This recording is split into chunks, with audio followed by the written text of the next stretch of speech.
ครับสบายดีพี่น้องปองปายไอใส่ยิงกล่าวทักทายสบายดีพี่น้องไปทางฝั่งซ้ายสปปลาวพี่น้องทางโซนยุโรปและกับพี่น้องประเทศไทยบ้านเฮาเนาะพี่น้องเนาะทักทายสบายดีพี่น้อง FC นะครับทั้งผู้ใหม่และกับผู้เก่าขอบคุณขอบมุกขอบเจอพี่น้องปองปายคู่คนที่แวะมาเป็นกำลังแรงมกกำลังแรงเจอดูยูเซอร์เนาะพี่น้องเนาะสำหรับคลิปนี้เฮาเรามาเก็บมาคิดกันได้พี่น้องเลยมาคิดไข่ในที่ผมเคยได้เอ็ดคลิปลงไปให้พี่น้องได้เห็นได้เบิ่งได้ส้มมาละวันนี้ได้เวลาเก็บแล้วปะ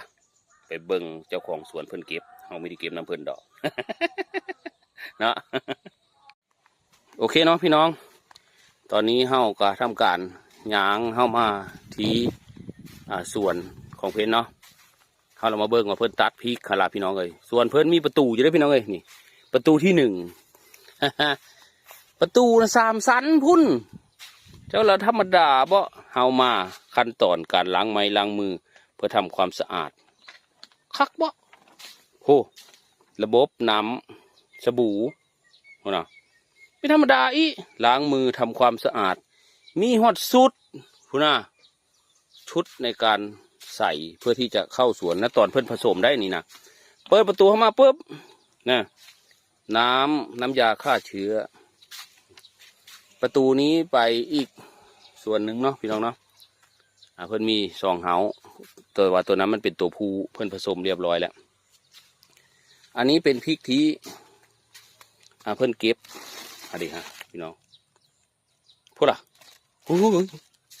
หน่วยใหญ่ๆพี่น้องเลยมาเฮามาทางในเพิ่นกว่าตอนนี้เจ้าของสวนเพิ่นก็กำลังทำการเก็บอยู่ปุ๊บล่ะ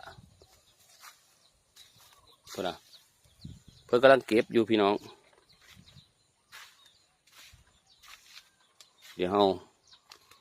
โอ้โถเดี๋ยวโอเคไปทางเดินเนาะ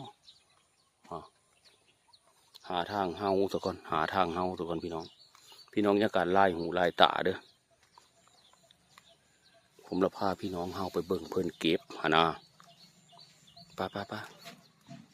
เพิ่นเก็บมาคิด เพิ่นเก็บมาคิดเบิ่งพี่น้องพูดนะอันนี้ยังมีสุกยังมีแดงคักไปเลยได้พี่น้องเลยอันส่วนอัน3 หลองนะแดงคักกว่านี้พี่น้องแต่ว่าผมพาพี่น้องมาเบิ่งอันเพิ่นตัดมาขีดเพิ่นตัดแนวเลอ ไว้พลัญญะเผลอพญด้วยตัดมาขีดเขากันไก่ขีมตัดเขานีบกลับมามีแม่แนวนั้นได้พี่น้องเอ้ยนะฮะเว้าได้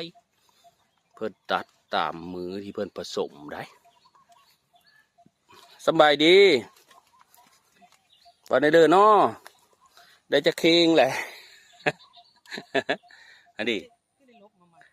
ว้ายถ่ายทำไปแล้วมันมีจัดเก็บพือได้ลบมาถ่ายไม่ดิเป็นไงได้มือนี้เก็บมือแรกปะมือนี้เป็นมือแรกของการเก็บพริก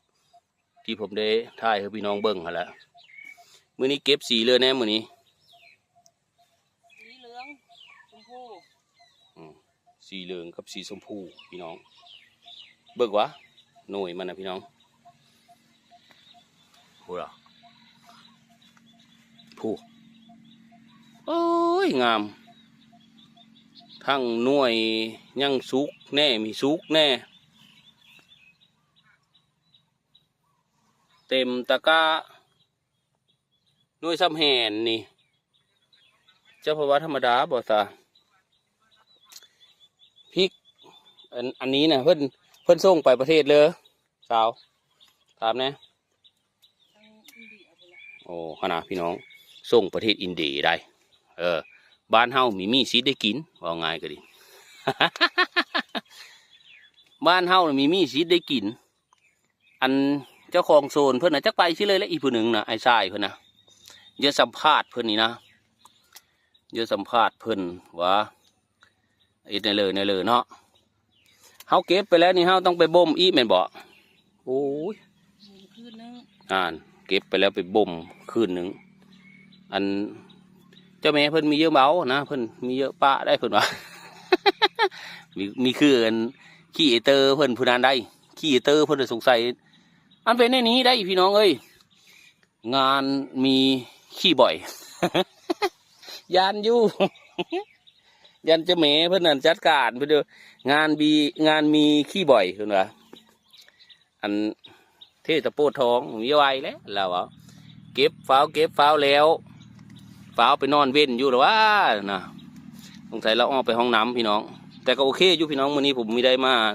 เอ็ดอย่างอื่นนอกจากมาถ่ายเพื่อพี่น้องเบิ่งเกี่ยวกับการเก็บพริกแล้วก็เว้าบรรยายปันพี่น้องฟังว่าพริกชนิดนี้หรือว่าสายพันธุ์นี้เพิ่นส่งไปประเทศอินเตอร์เดได้ประเทศไทยหันมีสิทธิ์ได้ปุ๊บหรือแนวเลยนะเพิ่นส่งไปประเทศอินเตอร์เดเบิ่งกว่าเนาะเขาเจ้าเอาไปเอ็ดอันเพื่อว่าผงมักกะลงคลาเขามา แต่ว่าขายแต่เมล็ดพันธุ์ไปได้มีได้ขายเป็นโน่ยได้พี่น้องเอ้ยมีได้ขายเป็นโน่ยขายแต่เมล็ดพันธุ์เนาะส่งเมล็ดพันธุ์ไปประเทศอินเดียนะข้าบ้านเฮาปูก็คือไม่เห็นนะเขาปูอยู่บ่หึพี่น้อง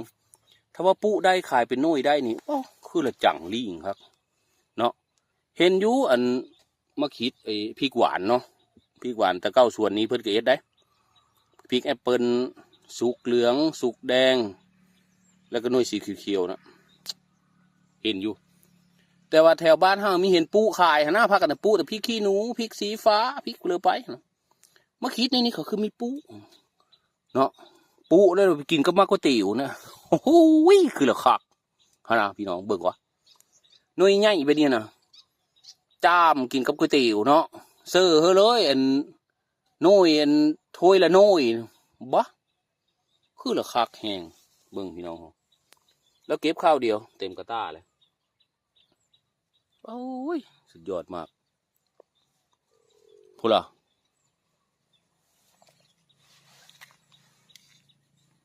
คักบ่พี่น้องมันสุกคักอีเด็พี่น้องอันนี้มันยังไม่ทันได้ปาดเลือได้นี่เราเอานะถ้าอีกจักน้อยนี่นะโอ้โหแดงสลือพื้นที่ของเพื่อนในการปลูกประมาณ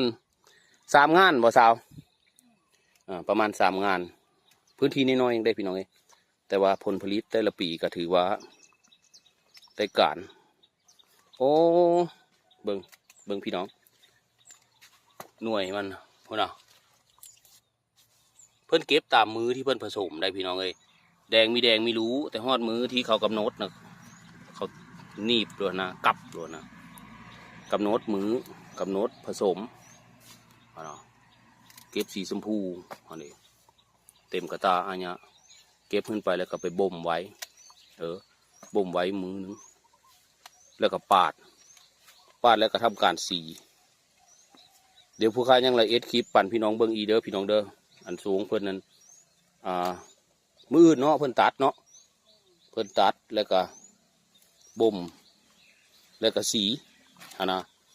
ถ่ายปั่นพี่น้องเบิ้งมันคักนะพี่น้องมินิมี่เพื่อนเลยเนาะเก็ตสาระและความรู้มินิมี่มาถ่ายปั่นเบิ้งมาซื้อว่าไงก็ไม่มีสาระถ่ายปั่นเบิ้งมาซื้อว่าโอ้มาคิดบ้านเฮาเป็นในนี้ได้แต่ว่าขายเมล็ดพันธุ์ส่งไปทางอินเดียนะประเทศอินเดียเขาก็เอาไปปลูกนะนี่เป็นสายพันธุ์นี้พี่น้องสายพันธุ์หน่วยใหญ่หน่วยซ้ำแห่นนะขันบ้านเฮาปลูกเนาะไปกินกับก๋วยเตี๋ยวคือผมเบาเขานะเสือเขากินเลยจี้เขากินหน่วยละโทยหน่วยละโทยบ้าคือละคักดีนะแต่ว่ากันนั่นละมีค่อยเห็นได้อลีพี่น้องแต่พริกแอปเปิลกับแถวบ้านเฮากับมันมีนะมันมีแต่ปูเพื่อที่จะขายเมล็ดพันธุ์ก็แค่นั้นแต่ปูเพื่อที่จะขายโน่ยเลยนะมันมีนะหรือว่าพี่น้องเห็นบ่แถวบ้านพี่น้องเป็นไงดิมีอยู่มาคิดแบบนี้เพื่อที่จะกินเลยนะค่อยว่ามีอันนี้เขาเจ้ากะขายเมล็ดพันธุ์ไปย่างเดียวจะบ่ได้เอามาปูเองเนาะแต่ว่าคันเพื่อจะปูล่องซื้อมาปูลองเบิ่งเด้อพี่น้องผมเห็นอยู่ได้อยู่ในอันที่ผมติดแท็กนั่นแหละติดแท็กอันสินค้าไว้นั่นแหละเนาะสวยงามมากเบิ่งสะอ่อนนะพี่น้องเบิ่งพูดเอาคักบ่ผูจ จ้ามันธรรมดาบ่จ้ะขั้นขายเป็นกิโลดิบเนาะ ลืมถามราคานะราคาในเรือนี่นะ 8,800 ห่าน8,800ขึ้นเบิ้งเอาพี่น้องได้10 โลกับ88,800เอามันจะ100 โลนี่มันจะยาว พอแห้งได้มีโลอีกจักหน้อยละวะเกษตรกรบ้านเฮาละวะน้องพี่น้องโลละ8,800พี่น้องเลยสำหรับสายพันธุ์นี้ส่งไปทางประเทศอินเดียเนาะนั่นเบิ่งเอาพี่น้องผู้โอ้ยสวยงามสวยสดงดงามไอ้สายเพิ่นก็กำลังเก็บกำลังทำการตัดพี่น้องเลยเพิ่นว่าส่งประเทศอินเดียพริกสายพันธุ์นี้สายพันธุ์นุ่ยใหญ่ๆนี่ส่งประเทศอินเดียทุกบังคับพี่พูดนะโอ้คักบ่พี่น้องขอบคุณขอบคุณเจอพี่น้องพองป่ายคู่คนเด้อพี่น้องเด้อที่แวะมาเป็นกำลังแรงโมกำลังแรงเจอดูยูเซอร์นะพี่น้องเนาะมาเบิ่งเกษตรกรเก็บมาคิด เก็บมาคิดหรือว่าเกษตรกรปลูกพริกขายเมล็ดส่งต่างประเทศหรือส่งสายพันธุ์เนาะไปทางประเทศอินเตอร์ดีไอ้ทรายเพิ่นก็กำลังทำการเก็บตามมือตามเว้นที่เพิ่นได้ทำการผสมพูดว่า แป๊บเดียวได้พี่น้องเอ้ยเต็มกระต้าเลยโอ้ยังเนาะยังมีท่านเต็มไปเลยกำลังนะฮะคือเลยเต็มกระต้าแล้วทางเจ้าแม่เพิ่นถึงยังเต็มเลยบอกพี่น้องโอ้เต็มกระต้าแล้วแป๊บเดียวแต่ว่าตอนเฮาปุหันละมันยะพี่น้องตอนปุตอนดูแลตอนผสมเกสรโอ้ยมีแม่นเลืองหงายได้ตอนเก็บละใครแน่คัก ตอนเก็บละคักแห้งสีแล้วแห้งคักพี่น้องเลยสีแล้วเอาในมันไปสัง